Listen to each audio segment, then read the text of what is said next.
A multi-million-dollar lawsuit filed by a former child bride against polygamist leader Warren Jeffs went to court today. A judge is now deciding if the case will trial.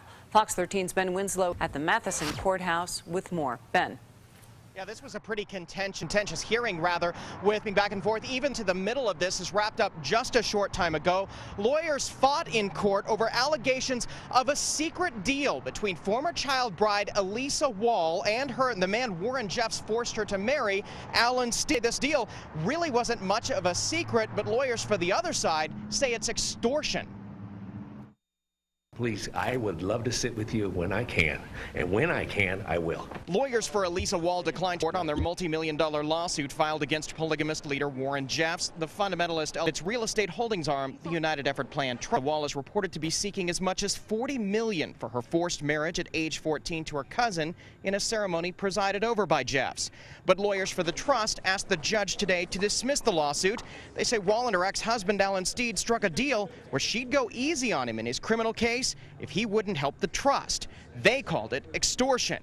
The allegations have now attracted the attention of the Utah Attorney General's office. The Attorney General has standing to protect the charitable trust, the beneficiaries of the charitable trust. And as such, when allegations are made that there's been collusion and conspiracy, our office also has an obligation to look into those allegations. The UEP Trust controls most of the land in Hilldale and Colorado City. It was taken over in 2005 amid allegations Jeffs mismanaged it. The court-appointed accountant who oversees the trust says this lawsuit could affect thousands. Adversely, if there's a large settlement, that would affect the homes of multitudes.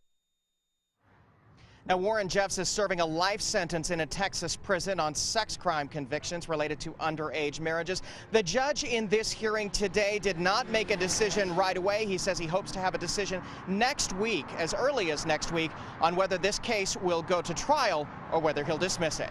Back to you in studio. Now, Ben, they're asking for $40 million. Is there $40 million to be had? Well, the United Effort Plan Trust is really what controls the purse strings in all of this. It's the real estate holdings arm of the FLDS Church. Now, you may recall it was taken over in 2005 over allegations that Warren Jeffs mismanaged it. It has about $110 million in assets, most of that in homes and property in Hilldale and Colorado City. The fiduciary told me that $40 million, that's about a third of that. Oh, all right, Ben, thank you.